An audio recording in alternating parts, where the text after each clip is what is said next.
এই সরকার গণমাধ্যমকে একদম উন্মুক্তভাবে কথা বলার এবং বাকস্বাধীনতার সুযোগ দিয়েছে এবং সেটার মাধ্যমে সুষ্ঠু গণতন্ত্র এবং সকলে যে কথা বলার যে স্বাধীনতা সেটা পাচ্ছে এবং এর জন্য আমরা এই গভর্নমেন্টকে এবং এই তারেক রহমানের নেতৃত্বে যে সরকার প্রতিষ্ঠা তার জন্য তাকে ধন্যবাদ জানাই।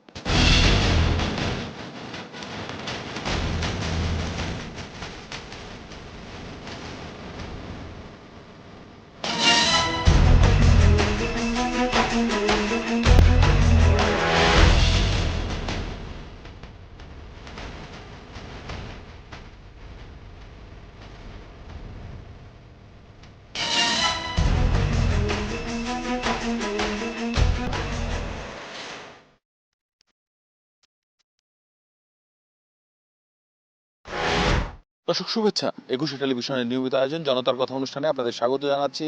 আমি আসিফ সুমিত। আপনারা জানেন সমসাময়িক ইস্যুতে সাধারণ মানুষের মতামত তুলে ধরতে আমাদের এই আয়োজন। আমাদের প্রত্যাশা দেশে শক্তিশালী গণতন্ত্র, আমরা চাই সরকারকে সহায়তা করতে। দর্শক, বাক স্বাধীনতার এই পর্যায়ে সাধারণ মানুষ কেমন উপভোগ করছেন, গণমাধ্যমের স্বাধীনতা তারা কতটি দেখছেন, এই কতটা স্বাধীনতা দেখছেন গণমাধ্যমের, এই বিষয়ে সাধারণ মানুষ কি মনে করেন এখন? এই সরকার গণমাধ্যমকে একদম উন্মুক্তভাবে কথা বলার এবং বাকস্বাধীনতার সুযোগ দিয়েছে এবং সেটার মাধ্যমে সুষ্ঠু গণতন্ত্র এবং সকলে যে কথা বলার যে স্বাধীনতা সেটা পাচ্ছে এবং এর জন্য আমরা এই গভর্নমেন্টকে এবং এই তারেক রহমানের নেতৃত্বে যে সরকার প্রতিষ্ঠা তার জন্য তাকে ধন্যবাদ জানাই।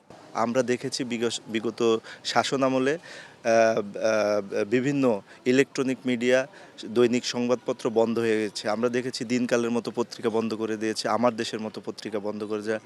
আপনাদের ২১শে টেলিভিশনকে কিভাবে কণ্ঠরোধ করে রাখা হয়েছিল আপনারা এটা নিজেই সাক্ষী। কিন্তু ৫ আগস্ট পরবর্তী সময়ে আমরা দেখতে পেলাম যে বাংলাদেশের জনগণ, বাংলাদেশের ছাত্র সমাজ উন্মুক্তভাবে যে যার মত প্রকাশ করছে, মত প্রকাশের স্বাধীনতা রয়েছে। ২৬শে যে নির্বাচিত সরকার গঠন হয়েছে তারপরের থেকে একের পর এক আমাদের বাংলাদেশেরই স্বনামধন্য একটা বিরোধী দলের, উনি কিন্তু বিরোধী দলের নেত্রী ছিলেন, যাকে রিসেন্টলি একটা পটোকাটের কারণে গ্রেপ্তার করানো হয়েছে। এটা কিন্তু আপনি বাক স্বাধীনতা বলতে আপনি যা মন চায় তাই করবেন, মিথ্যা পটোকাট চাপিয়ে দেশে অস্থিতিশীল পরিবেশ তৈরি করবেন, এটাকে বাক স্বাধীনতা না।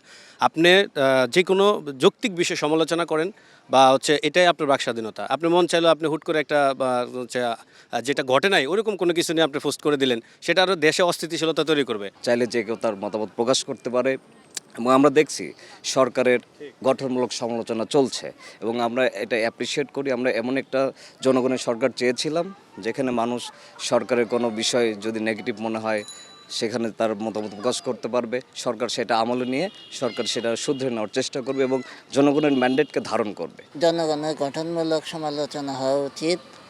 অতীতে দেখতাম ফ্যাসিস্ট সরকারের আমলে বাক স্বাধীনতা প্রয়োগের চেষ্টা করা হলে তা কণ্ঠরোধ করা হতো। হোক সমালোচনা, বাট সেটা হোক গঠনমূলকভাবে। গণ অভ্যুত্থানের পরে আমরা প্রতিটা শ্রেণী পেশার মানুষের মধ্যে প্রতিটা বিষয়ে আমরা লক্ষ্য করেছি যে সে যেভাবে তার মত, তার প্রতিটা পরিবার, তার ব্যক্তি স্বাধীনতা বা দেশের যে কোনো বিষয় নিয়ে তার মত প্রকাশের একটা স্বাধীন, সেই স্বাধীনতা সেটা সে পেয়েছে। ৫ আগস্ট পরবর্তী সময়ে আমরা বাক স্বাধীনতা আমি মনে করি খুব ভালোভাবে ফেরত পেয়েছি। আমরা কথা বলছি, আমাদের মনের যে ভাব সেটা এবং বিভিন্নভাবে যৌক্তিক যে সমালোচনাগুলো সেগুলো করার সুযোগ পাচ্ছি। আমি চাই বাক স্বাধীনতা মানে নিজের বলার অধিকারটা ফিরে পাক সবাই, তবে এমন বিষয় যাতে না আসে যেন একজন মানুষকে কুরুচিপূর্ণভাবে বা ব্যক্তিগতভাবে আক্রমণ করা হয়, এমন আক্রমণ না হোক। আমি মনে করি যে একজন মানুষ এমনভাবে একজন মানুষের সম্পর্কে লিখুক যে লেখাটা তার বাবা মাকে পড়ে শোনাইতে পারবে। সরকারের পক্ষে কথা বলা যেত, কিন্তু সরকারের বিপক্ষে যদি বলতাম ঠিক আছে তখন আমাদের বাক রোধ করে দেওয়া হয়তো। কিন্তু আজকের দিনে আমরা দেখছি ঠিক আছে সরকারের যেরকম সমালোচনা করতে পারতেছে, একই সাথে আপনার সরকারের ভালো কাজগুলি প্রমোট করতে পারতেছে, এটাই বাক স্বাধীনতা। ততক্ষণ পর্যন্ত এই সমাজে একটা ইতিবাচক প্রভাব ফেলে যতক্ষণ পর্যন্ত আমার বাক স্বাধীনতার মাধ্যমে আরেকজনের অধিকার খর্ব না হচ্ছে।